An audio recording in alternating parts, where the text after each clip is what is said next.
My name is Josie Reynolds, and I'm 31 years old. I always thought the worst thing my family could do was take me for granted. Turns out the worst thing they could do was let me know it outright.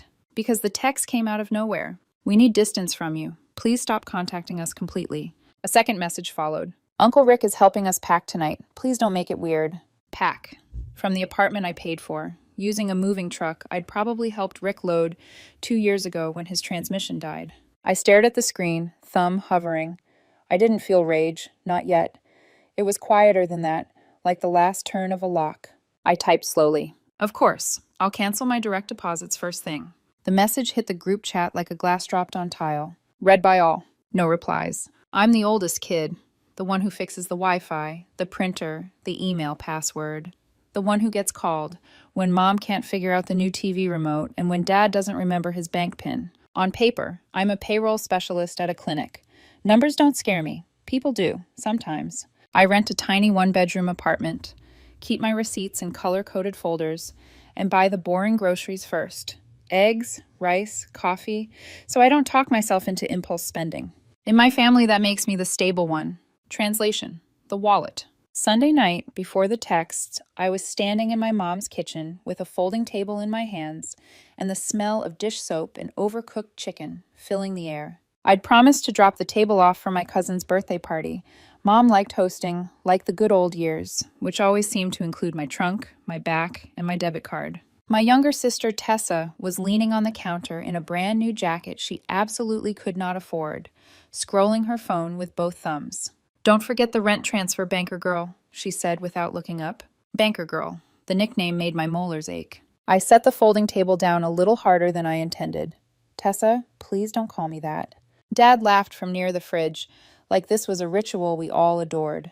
Come on, Josie, lighten up. You know you're our sponsor. Sponsor. Like I was a corporate logo stitched across their lives. Mom slid a tray into the oven and didn't even turn around. Your sister's moving up to a nicer place next month. It's safer. She can't do it alone. That familiar tightening started in my jaw. We talked about this. I'm not paying another security deposit. Tessa finally looked up, eyeliner sharp, expression sharper. You said that last time, and then you paid. She rolled her eyes. Don't be dramatic. She caught my face and smirked. Oh my God, you're really going to make me beg? I'm not making you do anything, I said calmly, the kind of calm you practice in bathroom mirrors. My aunt wandered in for a fork, paused at the tension in the air, then clucked her tongue at me like I was the problem and walked back out. No one asked if I could afford it. No one asked if I wanted to. Dad stepped closer. Daughter, family helps family. We didn't raise you to be selfish. Selfish. The word hit that soft place in my chest that never really healed. The one labeled too much, too serious, hard to love. I busied my hands stacking paper plates. I'm not having this conversation at the sink. Tessa laughed. You just don't like how it sounds. Mom finally turned around, dish towel twisted in her hands like rope. Enough, Josie. You'll figure out the deposit. Tessa, say thank you. She said it like the decision had already been finalized and filed away. Tessa smirked. Thanks, sis. My phone buzzed again. The family group chat, spamming memes and party emojis, fake laughter echoing from the living room. I told my cousin happy birthday, hugged 2 kids I barely knew, and slipped out before dessert. No one stopped me. Outside, the air was damp and cold. I sat in my car and didn't start it. Hands on the steering wheel, forehead against the leather, breath fogging the dash. My chest felt hollow and loud at the same time. I kept hearing Dad, "You're our sponsor." I kept hearing Mom, "You'll figure out the deposit." Tessa's jacket flashed in my head. Shiny, new, while my own coat had a frayed cuff I'd ignored for 3 winters. My phone buzzed with a different tone. Evan, my boyfriend. How's the party? You okay? Evan liked honesty, the kind that uses words like overwhelmed or hurt. I typed back. Fine, just loud. I'll call you later. A lie, a smooth piece of tape pressed down. If I was wise, I'd keep my head down. It's easier. It's always been easier. But sitting there, the pings of the group chat mixing with Evan's concerned message, something in me stretched thin. Not anger. Something quieter. A thin line pulled tight, ready to snap. Because this didn't start in a kitchen. It started years ago. Back when it was just a second phone line for emergencies. Then car insurance, until Tessa gets on her feet. Then Mom's dental crown. Dad's truck tires. The family Netflix that turned into the family phone plan that turned into me. pretending I didn't see the international charges. I told myself it was temporary. Dad recovering from a lost job. Tessa between gigs. Mom's hours cut. There was always a reason. Payroll people live by schedules. Mine were ugly. The first of the month, parents' rent, utilities, grocery gift cards, I pretended were from work. The 15th, Tessa's car payment, somehow in my name. Random for groceries transfers that never matched the takeout containers. Fridays. Gas money. For Dad's meds transfers. Venmo requests with cute emojis that felt like toddlers asking for candy. Except these toddlers could destroy my credit. Whenever I tried to pull back, I got the script. Mom, we didn't ask you to be born responsible, you just are. Dad, don't embarrass us by nickel and diming. Tessa, you're obsessed with control. It's creepy. Relatives chimed in their choir. Your parents raised you. Now you raise them. It's only money. You can't take it with you. And I believed them. For years, I believed them. The crack finally came on a Wednesday. I was at my desk, squinting at a spreadsheet, when my office phone rang. This is Josie, I said in my clinic voice. Hi, Ms. Reynolds. This is Mark from Green Gardens Apartments, your parents' landlord. He sounded cheerful, like we were partners in some project. I wanted to confirm renewing the automatic deposit agreement, he said. And thank you again for being so reliable. I was happy to reverse last month's late fee. I froze. Late fee? Oh yes, they skipped a month. But since you're always so consistent, I stopped listening. I hadn't known about any late fee. I also hadn't known my parents gave him my work email, my office number, and apparently my calendar, so he'd know good times to reach you. My professional life had a label now, billing support. That night, I drove over with a folder of statements like some over-prepared defendant in a case I didn't choose. Their apartment smelled like lemon cleaner and old takeout.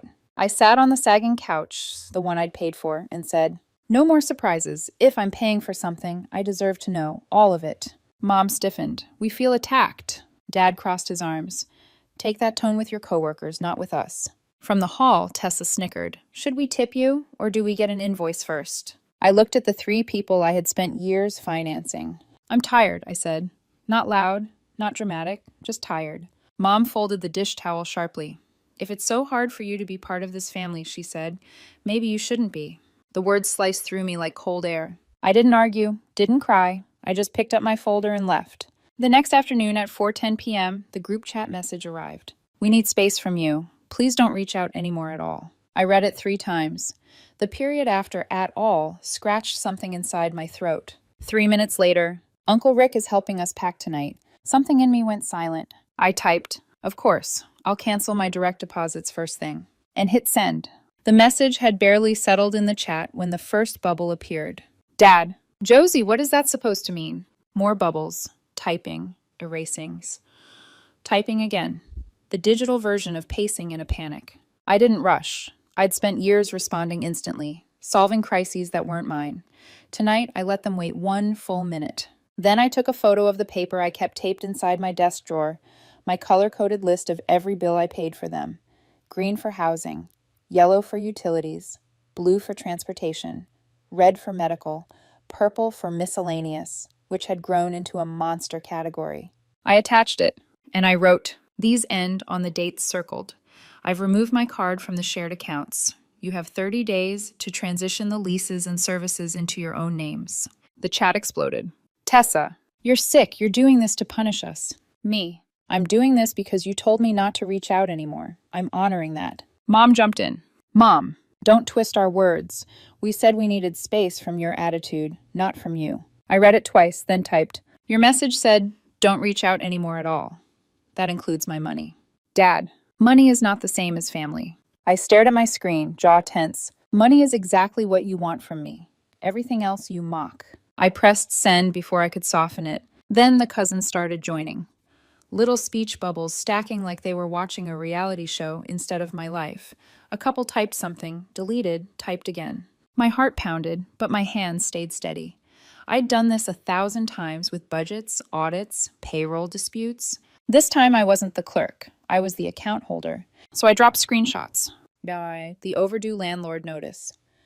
The Best Buy receipt delivered to Tessa's new building.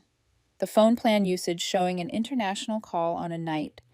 I was home eating soup. Mom, stop humiliating us. I replied, I'm done being an ATM with a face.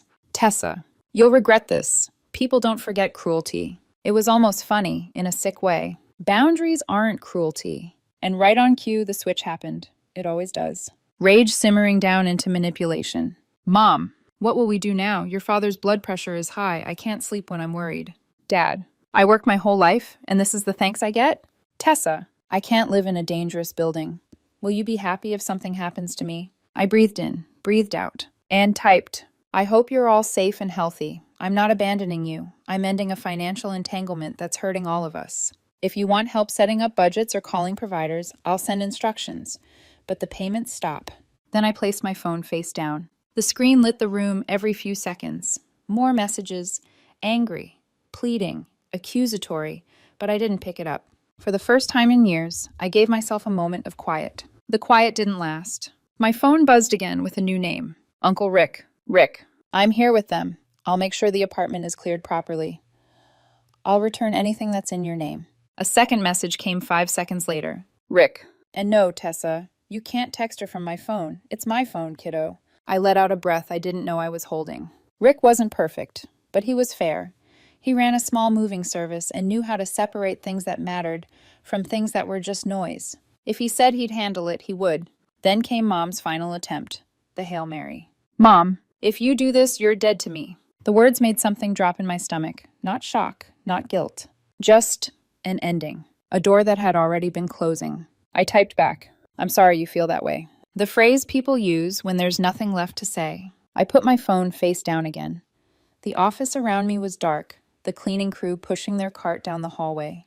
That was when my hands started shaking. Delayed tremors, the body finally finding fear after the danger passes. Driving home, I had to fight the old reflex, the urge to turn around, apologize, send $50 labeled emergency.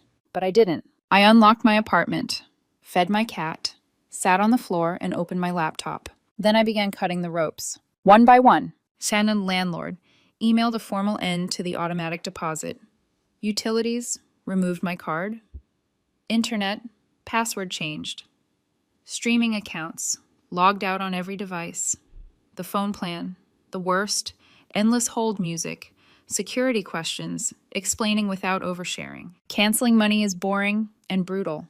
Every confirmation number was a tiny, exhausting victory. I wrote each one on sticky notes because if I closed the window too early, it wouldn't feel real. By the time I finished, my apartment was silent except for the hum of the fridge. I had unlinked myself from every part of their lives. For the first time in years, I was financially alone and emotionally free-falling. By morning, the group chat had gone eerily quiet. Not peaceful quiet, the kind of stillness after a storm where everyone is counting what's left standing. I made coffee, sat on my couch, and stared at the mug in my hands. I half expected another explosion from my family. Instead, nothing. Silence has a sound when you're used to chaos. It's unsettling at first. But underneath the unease, something else flickered. A small, disbelieving sense of relief. Then the phone lit up. Not with Mom, not with Tessa, not with Dad. Uncle Rick. Picked up some boxes they didn't open. All have your name. Dropping them off tonight. 3 unopened boxes. I didn't even remember what they were. He added, I'm not in the middle. I stay at the edges. Proud of you, kid. Something in my chest loosened. Not relief exactly, but room for relief. When Rick came by, he set the boxes down in my entryway. A blender still in the plastic. Towels neatly folded, tags intact, a router they never installed, still taped shut. Little symbols of every forgotten favor, every purchase they forgot I made, every part of my life they treated like a storage closet. Rick stood in the doorway. They'll be mad a long time, he said. Then they'll be hungry. Anger doesn't cook dinner. I swallowed. I don't want them hungry. He shook his head. Don't confuse feeding someone with enabling them. You know the difference. He left me standing in my doorway with a pile of unopened proof. The group chat came back to life that night. Not with apologies. With mess. Cousins asking if this was real. Aunt Grace. We never expected this from you, Josie. I typed nothing, because the truth burned quietly. Exactly, they expected the opposite forever. Tessa posted a photo of a half-empty room. This is what abandonment looks like. Mom followed. My daughter turned her back on us. The heart reactions came in like applause. Prayer hand emojis like donations. I didn't clap back. Not this time. Instead, I uploaded a PDF. And renters aid resources, budgeting templates, utility assistance links. And at the bottom, You're capable. You always have been. This is me believing that. It landed in the chat without noise. No typing bubbles, no rebuttals. Just stillness. By midnight, the storm shifted. The anger turned into logistics. Who has a spare car?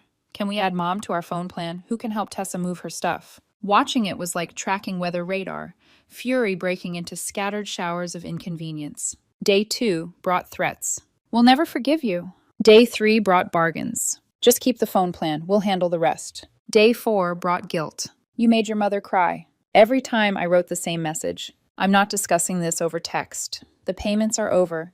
If you want to talk about non-financial things, I'm here. Copy, paste. Copy, paste. It felt mechanical at first. Then it felt strong. Then came a DM from Cousin June. I left the chat. It's ugly. You've carried them for years. I'm proud of you. Her words softened something inside me. I hadn't realized how tightly I'd been bracing for impact. Maybe not everyone saw me as the villain. The next week was messy and quiet. Messy equals the paperwork, the cancellations, the cleanup. Quiet equals the absence of their demands. And in that quiet, life began to shrink. Not in a bad way, in the right way. I signed up for the retirement match I'd always skipped. I took long walks without my phone glued to my hand. I spent evenings actually tasting my food instead of shoving dinner between frantic calls. I booked an appointment with Priya, a therapist. When I told her I didn't know what to do with free hours, she smiled gently. Breathe in them, she said. Your nervous system needs to learn peace isn't a threat. So I did. And through all of it, Evan stayed close. He didn't push, he didn't pry, he just stayed. One night, he brought takeout over and sat with me on my living room floor. No calls tonight? He asked softly. For once, I said. He touched my hand with cautious affection. You've been carrying their lives. You get to carry your own now. I swallowed hard. Evan didn't love me for what I provided. He loved me for me. The contrast was almost painful. A few days later, Mom texted, Sunday dinner at Carol's. Come and apologize. We'll move forward. It read like a summons, a performance, a script I was supposed to follow. For a second, a tiny second, I almost said yes. The old reflex tugged at me like a leash. Instead, I wrote, No, I love you, but I won't discuss money, and I'm not coming to be shamed. Mom replied instantly, You're choosing strangers over blood. My fingers hovered. Then I typed the truest thing I've ever said. I'm choosing peace. The line went quiet. Not a soft, emotional quiet. A dead quiet. A boundary recognized as a closed door. A month passed. And my life became smaller in the ways that mattered. Smaller demands, smaller crises, smaller explosions. But also clearer, fuller, mine. Maybe one day my family will understand. Maybe they won't. But if they ever come back, it'll have to be on new terms. Respect is the new price of admission.